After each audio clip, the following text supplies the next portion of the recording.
Welcome back. Right, ఢిల్లీలో BRS working president KTR మాట్లాడుతున్నారు. ఇప్పుడు లైవ్ చూద్దాం. ప్రజాస్వామిక అదేవిధంగా సమాఖ్య స్ఫూర్తికి విరుద్ధంగా అన్ని విశ్వవిద్యాలయాల్లో కూడా, రాష్ట్ర విశ్వవిద్యాలయాల్లో కూడా, స్టేట్ యూనివర్సిటీస్లో కూడా సెర్చ్ కమిటీలకు, వైస్ ఛాన్సలర్ నియామకానికి సంబంధించి సెర్చ్ కమిటీలకు రాష్ట్ర గవర్నర్ గారికే బాధ్యత పెడుతూ ఒక నిర్ణయం తీసుకుంటున్నారు. ఇది ఎంతమాత్రం కరెక్ట్ కాదు. ఎందుకంటే ఇది సమాఖ్య స్ఫూర్తికి వ్యతిరేకం, ఫెడరల్ స్పిరిట్కి వ్యతిరేకం, అటానమీకి, ఇన్స్టిట్యూషనల్ అటానమీకి కూడా ఇది వ్యతిరేకం అని చెప్పి వారికి చాలా వివరంగా, దాదాపు అర్ధగంట సేపు వారితో మీటింగ్ జరిగింది. చాలా వివరంగా మేము వినోద్ కుమార్ గారు, సబితా గారి నేతృత్వంలో మా పార్టీ ఆఫీస్లో చాలా మంది అకాడమిషియన్స్తో, చాలా మంది విద్యార్థి సంఘాల నాయకులతో ఏదైతే సమావేశం జరిగిందో ఆ విషయాలన్నీ కూడా సావధానంగా వారికి వివరించి చెప్పాం.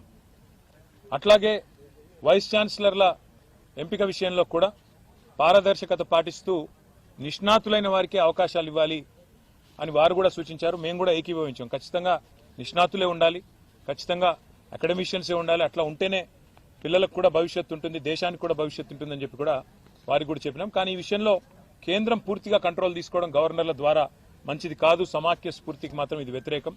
This is against federal spirit అని చెప్పి కూడా వారికి గట్టిగా, ఖండితంగా చెప్పడం జరిగింది.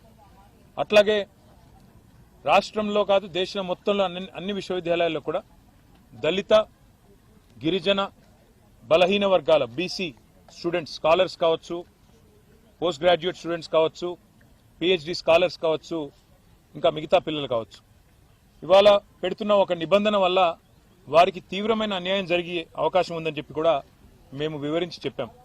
ఒక క్లాజ్ తీసుకొస్తా ఉన్నారు, no suitable candidate found, NSF అని ఒకటి తీసుకొస్తా ఉన్నారు. అంటే ఈ విచక్షణాధికారం మరి మనం ఆ విశ్వవిద్యాలయానికి వదిలేసినట్టయితే వారి ఇష్టానుసారంగా అవసరమైతే అప్పుడప్పుడు అబ్యూజ్ చేసి, వాళ్ళ ఇష్టం లేని వ్యక్తులు ఎవరైనా ఉంటే ఎన్ఎస్ఎఫ్ కింద తోసేసి అక్కడ అర్హత కలిగి ఉండి కూడా రాజకీయాల వల్ల కానీ, ఇతరత్ర కారణాల వల్ల కానీ, ఏదైనా ఇతర విషయాల వల్ల కానీ సూటబుల్ ఎస్సీ, ఎస్టీ, ఓబీసీ క్యాండిడేట్లకు అన్యాయం జరిగి ఇతర కమ్యూనిటీస్లో ఉండే వారిని, ఇది మంచిది ఎంతమాత్రం కాదు. కాన్స్టిట్యూషనల్ భారత రాజ్యాంగం ఇచ్చిన హక్కు రిజర్వేషన్.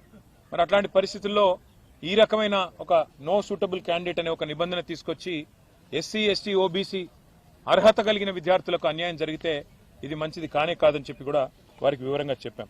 దాంతోపాటు రిక్రూట్మెంట్లో, ప్రమోషన్లో మీరు ఎక్కువగా మెట్రిక్స్ మీద ఫోకస్ చేస్తున్నారు కాకుండా రీసెర్చ్ ఎక్సలెన్స్, అదేవిధంగా అకాడమిక్ గా కూడా కొంతమంది అకాడమిషియన్స్ చాలా మంది రీసెర్చ్ ఓరియంటెడ్ గా ఉంటారు.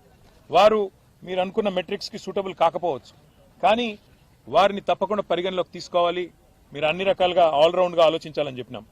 దాంతోపాటు మరి లాంగ్ టర్మ్ స్టెబిలిటీ కూడా ఉండాలి ఒకసారి ఫ్యాకల్టీని హైర్ చేసిన తర్వాత అనే విషయాన్ని కూడా గట్టిగా నొక్కి చెప్పాము. ఇంకా మొత్తం వివరంగా వారికి దాదాపుగా ఒక 6 పేజీల విజ్ఞాపన పత్రాన్ని కూడా వివరంగా వారికి ఇవ్వడం జరిగింది. ఇచ్చిన తర్వాత వారు కూడా చాలాసేపు చర్చించారు. మీరు యూజీసీకి చెప్పారా మీ అభిప్రాయం అన్నారు. యూజీసీకి కూడా చెప్పినాము, ఆన్లైన్ అప్లోడ్ కూడా చేశామని చెప్పాము.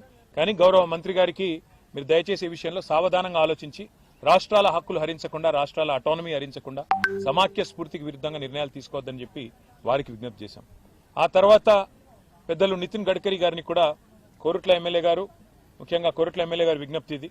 ఇవాళ ఒక జాతీయ రహదారి జనగామ నుంచి బయలుదేరి ఇవాళ కోరుట్ల దాకా పోయే అవకాశం ఉన్నప్పటికీ సిరిసిల్ల కాడనే టర్మినేట్ అవుతా ఉంది, NH 365B.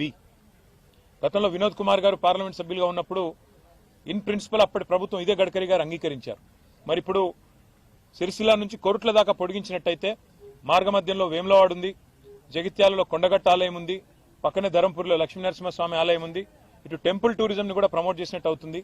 అదే మాదిరిగా కనెక్టివిటీ కూడా పెరుగుతుంది.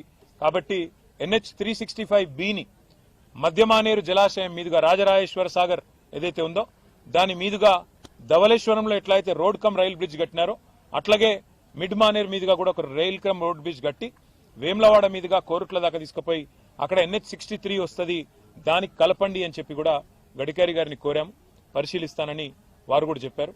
ఈ 2 కార్యక్రమాల తర్వాత మాకు ఈ 10 మంది శాసనసభ్యులు ఎవరైతే బీఆర్ఎస్ పార్టీ నుంచి పార్టీ మారి కాంగ్రెస్ లో చేరినారో వారి అనర్హత విషయంలో కూడా సుప్రీంకోర్టు మొన్ననే నోటీసులు ఇచ్చిన విషయం మీకు తెలుసు. మళ్ళీ ఇప్పుడు విచారణకు కూడా డేట్ ఇచ్చిన విషయం కూడా మీకు తెలుసు. ఆ విషయంలో కూడా ఇప్పుడు మా పార్టీ యొక్క నాయకుల బృందం మా న్యాయవాదులను కూడా కలుస్తున్నాము.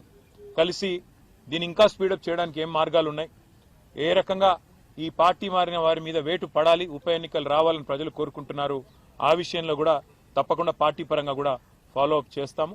ఈ 3 కార్యక్రమాలు ఇవాళ వీటి కోసమే వచ్చాం. తర్వాత సాయంకాలం తిరిగి హైదరాబాద్కి వెళ్ళిపోతున్నాం. మీడియాలో చూశాను నేను 3 రోజులు ఇక్కడే ఉంటున్నానని, నాకే తెలియదు. సాయంత్రం ఫ్లైట్ బుక్ అయి ఉంది కాబట్టి బయలుదేరి వెళ్ళిపోతున్నాను. థ్యాంక్ యూ అన్న. సారీ నేను